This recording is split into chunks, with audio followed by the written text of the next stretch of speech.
2 മാസം ഞങ്ങളിത് എന്താണ് ഇതിനെ പ്രശ്നമെന്നുള്ളത് പഠിക്കേണ്ടിയിരിക്കുന്നു. അതുകൊണ്ട് തന്നെ സമരം നിർത്തി പോവുക എന്നുള്ളൊരു സജഷനാണ് അദ്ദേഹം നടത്തിയത്.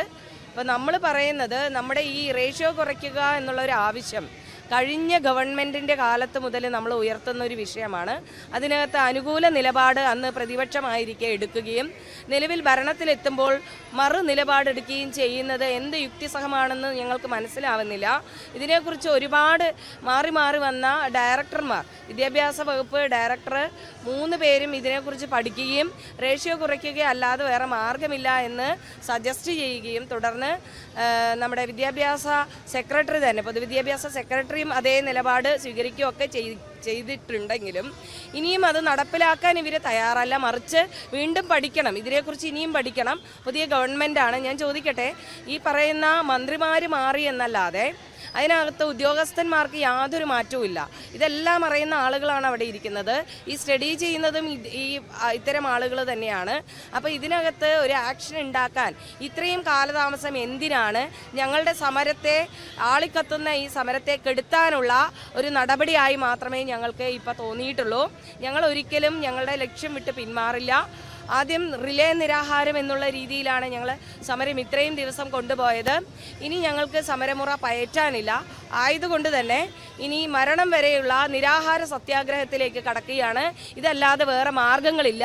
ഈ സർക്കാരിന് മുന്നിൽ ഇനി ജീവൻ പൊലിഞ്ഞാൽ മാത്രമേ ജോലി കിട്ടൂ എന്നുണ്ടെങ്കിൽ അതിനും ഞങ്ങൾ തയ്യാറാണ്. ഇതിലപ്പുറമുള്ള ഒരു സമരമുറയെക്കുറിച്ച് ഞങ്ങൾക്ക് അറിയില്ല. ഗാന്ധി സ്വീകരിച്ച ഈ നിരാഹാര സത്യാഗ്രഹവുമായിട്ട് ഞങ്ങൾ മുന്നോട്ട് പോകാനാണ് തീരുമാനിക്കുന്നത്.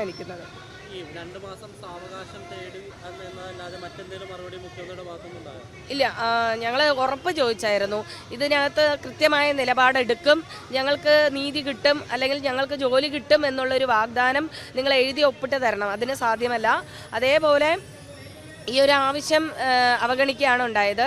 തുടർന്ന് അദ്ദേഹം പറഞ്ഞ എന്തെന്ന് വെച്ചാൽ, ഈ സർക്കാരിനെ വേണമെങ്കിൽ നിങ്ങൾക്ക് വിശ്വസിക്കാം, വിശ്വസിക്കാതിരിക്കാം, അത് നിങ്ങളുടെ ഇഷ്ടം. ഞങ്ങൾ ഇതേ ചെയ്യുള്ളൂ. 2 മാസം ഞങ്ങൾക്ക് സമയം വേണം.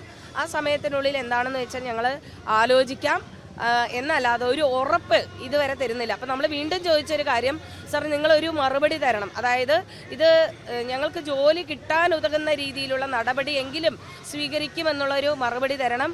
അതിനും അദ്ദേഹം തയ്യാറായിരുന്നില്ല. അതുകൊണ്ട് തന്നെ ഞങ്ങൾക്ക് ഗവൺമെൻറ്റിൽ വിശ്വാസം ഉണ്ടാകണം എന്നുണ്ടെങ്കിൽ ഇദ്ദേഹം പറഞ്ഞ പോലെ നിങ്ങൾക്ക് ഗവൺമെൻറ്റിനെ വിശ്വസിക്കാം, വിശ്വസിക്കാതിരിക്കാം. അങ്ങനെ വിശ്വസിക്കണം എന്നുണ്ടെങ്കിൽ നിങ്ങൾ എത്രയും പെട്ടെന്ന് ഇവിടെ ഒരു ജീവൻ പൊലിയുന്നതിന് മുമ്പ് തന്നെ ഇതിനകത്തൊരു ആക്ഷൻ എടുക്കണം എന്നുള്ളതാണ് ഈ സമരസമിതിക്ക് പറയാനായിട്ടുള്ളത്. ഈ സമരവുമായി മുന്നോട്ട് പോവുകയാണെന്നുള്ള കാര്യം മുഖ്യമന്ത്രി അറിയിച്ചു കൂടിക്കാഴ്ചയ്ക്ക്? അല്ല, ഞങ്ങൾ പറഞ്ഞിരുന്നു ഞങ്ങൾക്കിത് തുടർന്ന് പോവുകയല്ലാതെ വേറെ വഴിയില്ല. അപ്പം നിങ്ങൾക്ക് നിങ്ങളുടെ ഇഷ്ടമുള്ളതുപോലെ നിങ്ങൾക്ക് ചെയ്യാം. അതാണ് അദ്ദേഹത്തിൻ്റെ മറുപടി. അതായത് ഒരു കൃത്യമായിട്ടുള്ളൊരു നിലപാട് അദ്ദേഹത്തിൻ്റെ ഭാഗത്തു നിന്ന് ഉണ്ടായിട്ടില്ല. 2 മാസം സമയത്തിനുള്ളിൽ ഈ മറുപടി ഞങ്ങൾക്ക് വേണ്ടത് ഞങ്ങൾക്ക് ജോലി വേണമെന്നുള്ളതാണ്. അല്ലെങ്കിൽ അതിന് ഉതകുന്നതായിട്ടുള്ള കാര്യങ്ങൾ ഞങ്ങൾ നിർദ്ദേശങ്ങൾ മുന്നോട്ട് വെച്ചിട്ടുണ്ട്. അതിനകത്ത് പരിശോധിച്ച് നടപടി എടുക്കും.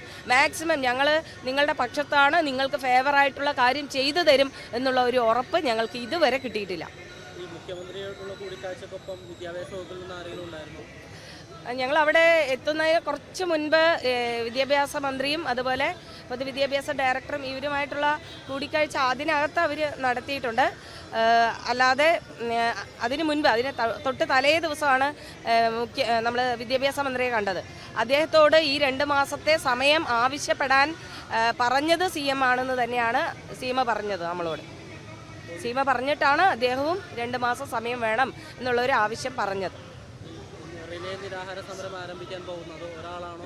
അല്ല, ഈ റിലേ ആയിരുന്നു. ഞങ്ങൾ ഇത്രയും കാലം റിലേ ആയിരുന്നു. ഈ നിരാഹാര സമരം അനുഷ്ഠിക്കുന്ന വ്യക്തി ക്ഷീണിതയാവുകയാണെങ്കിൽ നമ്മൾ ഹോസ്പിറ്റലൈസ് ചെയ്തിരുന്നു. ഇനി അങ്ങനെയല്ല ചെയ്യുന്നത്. ഇനി ഇതിനകത്ത് ഒരു നടപടി ഉണ്ടാവുന്നത് വരെ ഇത് നിരാഹാര സത്യാഗ്രഹം തന്നെ ആയിരിക്കും. ഒരാളാണ് ഇരിക്കാൻ പോകുന്നത്. അതിനകത്ത് ഇനിയിപ്പോൾ മരണം സംഭവിക്കുകയാണെങ്കിൽ പോലും അത് ഇത്രയും ജീവിതങ്ങൾ രക്ഷപ്പെടുമെങ്കിൽ അതിനും തയ്യാറായിട്ട് തന്നെയാണ് ഞങ്ങൾ മുന്നോട്ട് പോകുന്നത്.